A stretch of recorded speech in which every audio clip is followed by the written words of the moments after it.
Good morning and welcome to Essential Ingredients. I'm your host, Justine Reichman. With me today is Adrienne Lufkin. She is the founder and co-CEO of Struesli. Welcome, Adrienne. Thanks so much for having me. It's really great to be here with you.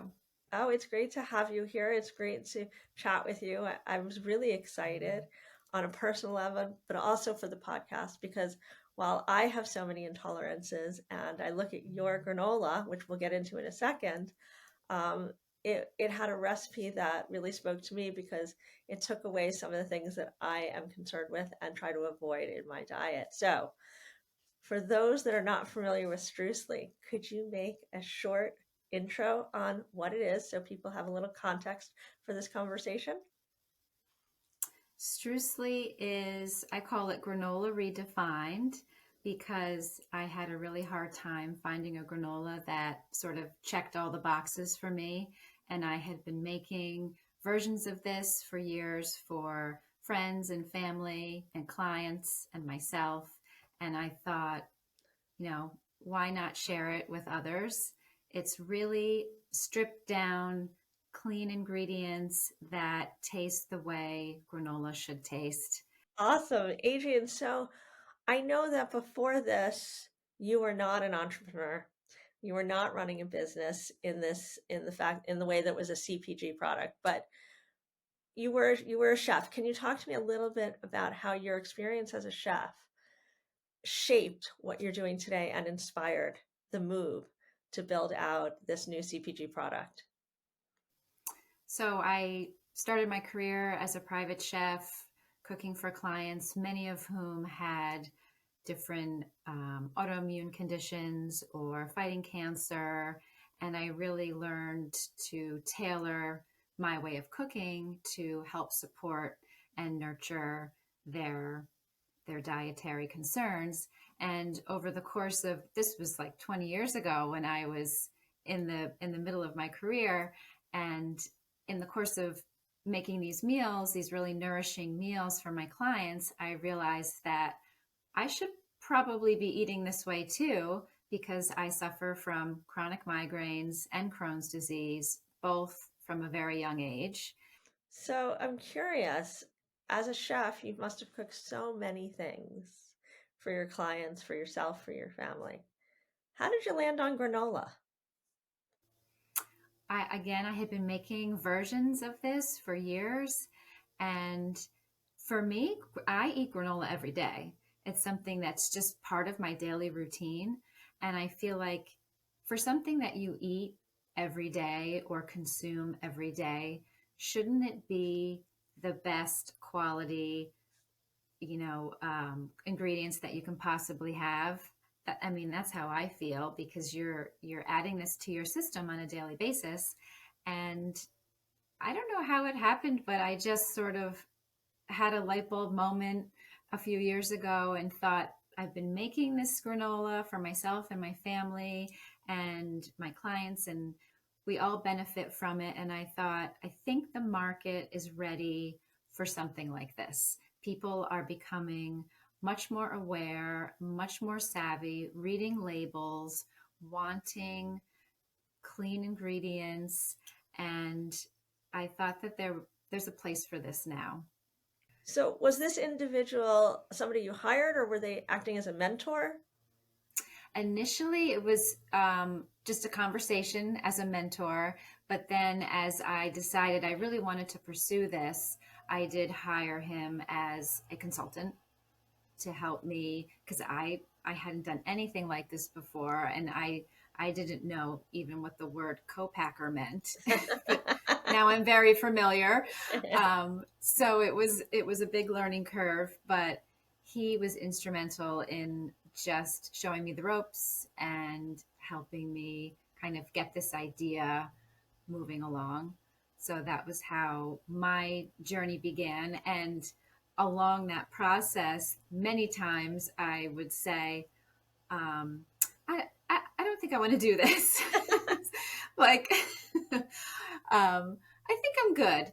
But, you know, I really believed in it, and it's delicious. It's not only good for you, but it tastes really good. And I felt like this is something really unique and different. I can't I can't not go for it. Like I'll regret not giving it a try. And if we just go back a minute, so you started this, you came up with this idea, and when you first came up with it to create a CPG product to get on shelves of markets is very expensive, right? To do, I mean, obviously you were doing recipe development, but you know, you have recipe development, you have packaging, you've got design, you've got supply chain, you've got all these co-packing, all these different things. So when you thought about that, did you see yourself self-funding this in the short term? Did you say, I can't do this without raising money? What was that like for you? We My husband and I did decide that we were going to self fund it to a certain point, and then we were going to bring in investors. So that was sort of the path that we took. Going for And so investors, now though, when you come at it as a chef, is a really new experience. Did your husband have any experience in this, in he raising did. money? I'm very fortunate that my husband, not only is he my biggest fan, and he's also a mentor to me. He's a venture capitalist, Ah, so I have that you in could my have led back with pocket. that. So I'm very lucky. But it almost, I say it almost adds more pressure Mhm, because the people that have invested in me and invested in Struesli um, are in our inner circle in a way.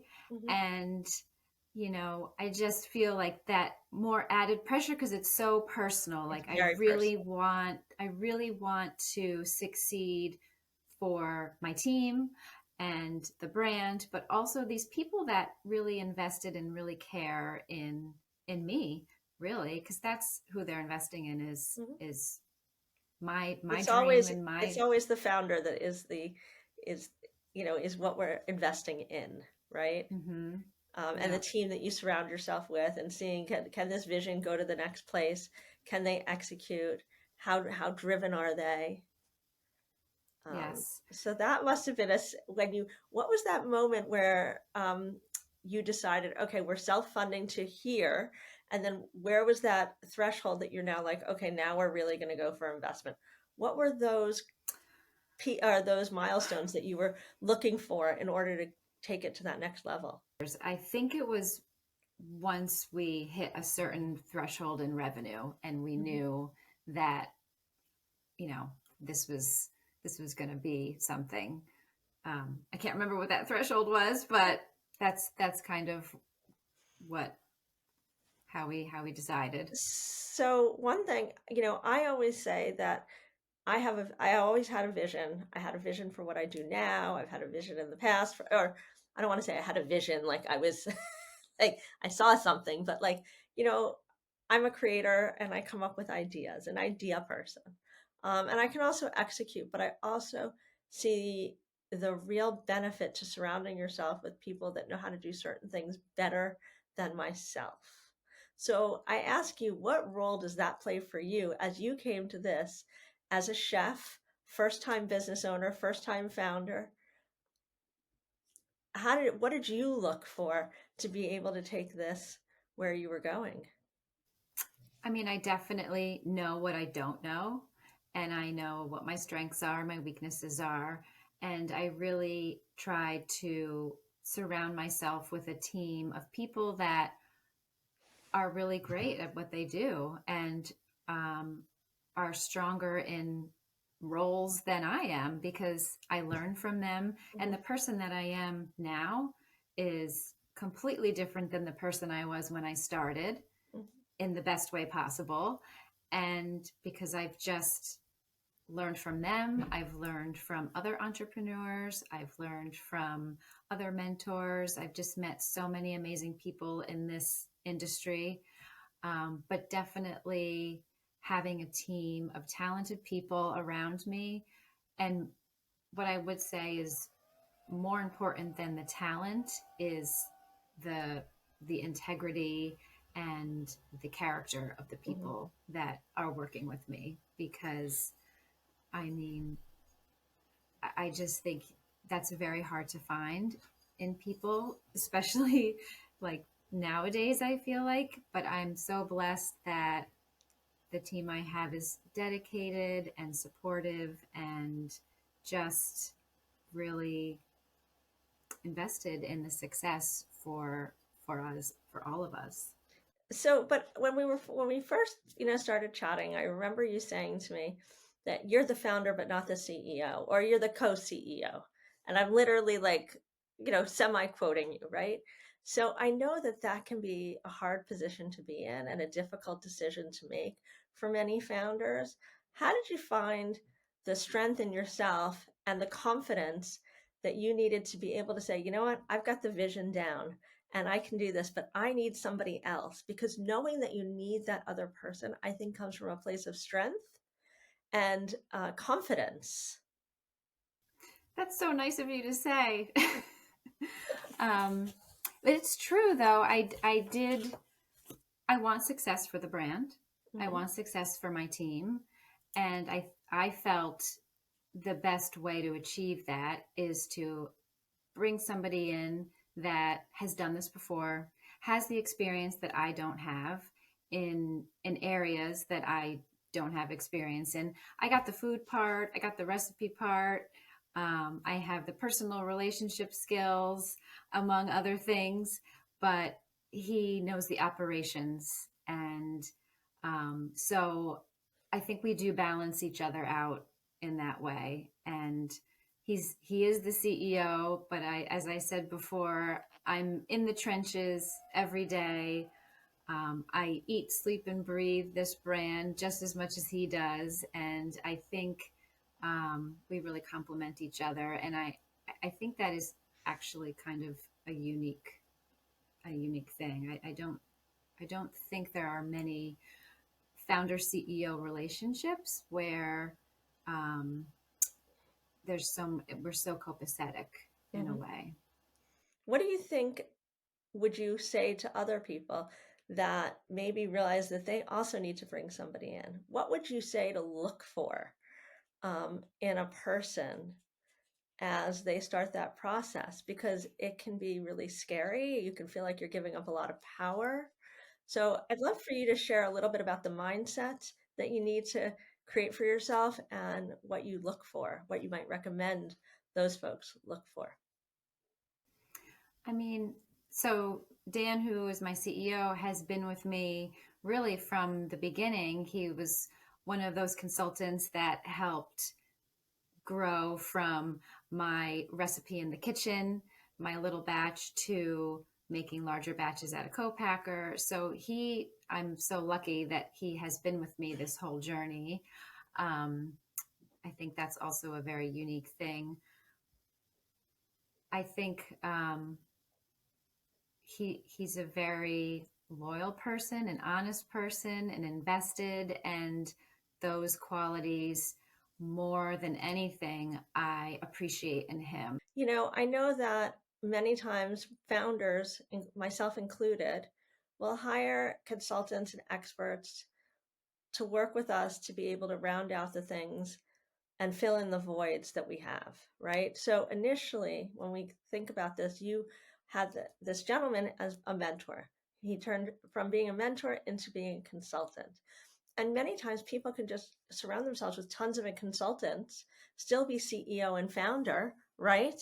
And run their business very successfully. You made a choice instead to bring him in as CEO, not director of operations or not VP of operations. You brought him in effectively as your partner, so to speak. I mean, you know, so what made that decision for you? Why did you choose that? I guess for me, it was kind of a no brainer. Hmm. Um, he had done this before, and I hadn't. And I have children, I have a husband, and I have a household, and I have other things. I have chronic migraines, I have Crohn's disease that are both super stress, related, symptoms. My symptoms are stress related. And so I know what I can handle and what I can't handle. And I knew that I would need a partner in this journey. And I think that's a very big step, right? Because so many times I think people think, oh, I don't want to give away a portion of it, or I don't want to bring somebody else in. I have to compromise, or I don't get the whole pie. But I think if we change the narrative a little, it allows us to be able to do even more. We have more skill set to rely on. We've got a bigger opportunity because we have networks from both people. We have experience from both people. So I think that it's just changing the way that we think about things in our head, being open to receiving and collaborating so that we can do more. And to be honest, there's so many times when I wish I had a partner because it's much more fun to do together. That is a really good point. It's definitely more fun having a partner on this journey for sure. And and having him allows me to the time and the flexibility to do what I do best. And I don't think I would have that time or be able to carve out that time if I was doing his job too. Right. Right. I think it's super important. Was there ever a moment where you thought, okay, well, if I give up all this control, I'm going to lose my vision or our values? I think the amazing part is that I don't feel like I'm giving up control because we are so in tune with each other Hmm. and like just really good partners. So I definitely don't feel like I'm losing any control. If anything, we really complement each other and honestly have a very similar vision. I don't think it would work this way if we didn't. Right. I mean, that sounds like a very special relationship and maybe not easy to find. And I mean, while intentional was also, fortuitous, right? So Yes. I think that, it's something to aspire to have. And it really supports the idea of networking and connecting with people in the space so that you can build that community, that trust, and the Hmm. resources and the support. Yeah. So now I'm curious. So Struesli has how many different SKUs right now? Right now we have three on the Okay. market, and I'm working on my next one. So there'll be another one coming. Okay. And do you see Struesli expanding out of granola, or is it just going to be different flavors of granola? No, I don't want to say just because, not just flavors, but will you stick within granola or do you see it expanding to other things? I have ideas for other things. Okay. Yep, You're always thinking. yep, yep, You're always definitely. thinking. You're always thinking. That's exciting. So right now, if somebody wanted to go out and get Struesli, where might they find it? Well, we are on Struesli.com and Amazon and available through Instacart in various cities, but we're mostly concentrated in the New York City and surrounding area and LA Okay. area as far as retail, and then kind of sprinkled throughout the the rest of the country, um, So and and expanding as we speak. so when you went to go get into these shops, I'm sure that was a challenge. You hadn't done that before. I know your CEO probably had. That must have seemed a little overwhelming and it can be very expensive. Can you talk to us a little bit about how you approach that? I first started just locally where I Hmm. live because I had a personal relationship with a lot of the stores in my area Hmm. and just sort of got Strucely on the shelf just from the personal relationships that I had with the store owners.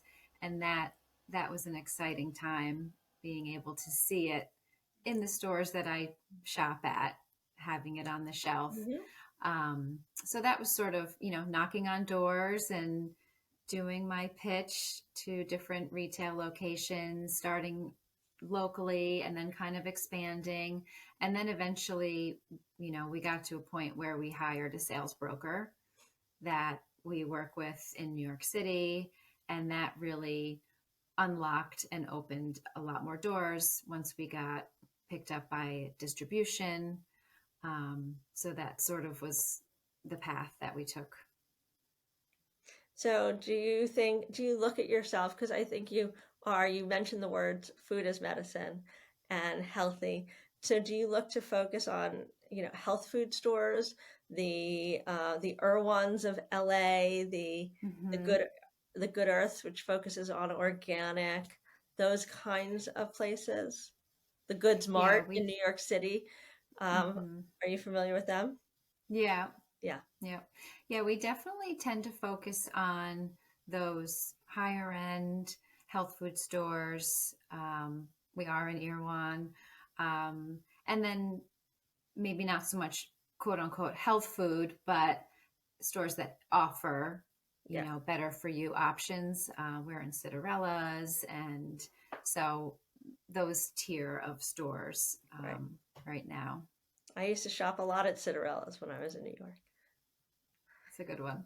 It's a good one. It's a good one. I did love Dean and DeLuca, and I did love some of the others because they had been there for so long. But there's also Yeah. Fairway too, which is more of a grocery Yep. store, but that was fun Yep. too. We are in Fairway actually. So, Yes, yes, yep. yes. They had and then Fresh Direct. Yep. So lots of ways to get Struesli. Mm-hmm. So I love to hear that. And I hope to hear that you'll be in Northern California soon because as that's where I am. Do I you see hope that on so your horizon? too. We are in a couple stores in the San Francisco area. Rainbow Um, or One is called Little Original Joe's. oh, okay. Yeah. Um, and we are working on expanding our distribution in Mhm. California. So we'll start to move north and get to a store near you. So I'm wondering, you have these great products. We would love for people that tuned in today to be able to check them out. For those that listen to this whole video cast or podcast, is there a discount code that we might be able to offer them? I'd be happy and thrilled to offer your listeners a discount. Um, Essential 15. How about that? That sounds great. We'll add it to our Amazon store too. So for the folks that are listening and tuning in today that want to get Struesli, check out our Amazon store. We'll make sure to put it there for you. Adrienne, it was so great to chat with you today. I Thank you for love having me. listening to you. I loved hearing all about Struesli. I really had so much on a personal level to talk to you about Struesli, but I thought I should leave that out because I didn't want to take the conversation and put it all about me. But I'm super excited for your product. I'm super excited for other people because I know that so many people are going to connect with the fact that they too have intolerances. They too have allergies. They too want reduction in inflammation, all the things that Struesli focuses on. So I think that, I hope we can come back and talk more about this and talk about some of the things that you're looking to do and how you hope to help them with your food that's medicine in the future. Thank you so much for having me. It was really great chatting with you and sharing all things Struesli with you. And yeah, I definitely would love to come back maybe when So we have our next flavor. that would be great. And so for those folks tuning in today, don't forget to tune in every Tuesday on Essential Ingredients. A new episode comes out each week. If you haven't followed us, follow us at essential.ingredients on Instagram. And we look forward to seeing you each week here on Essential Ingredients.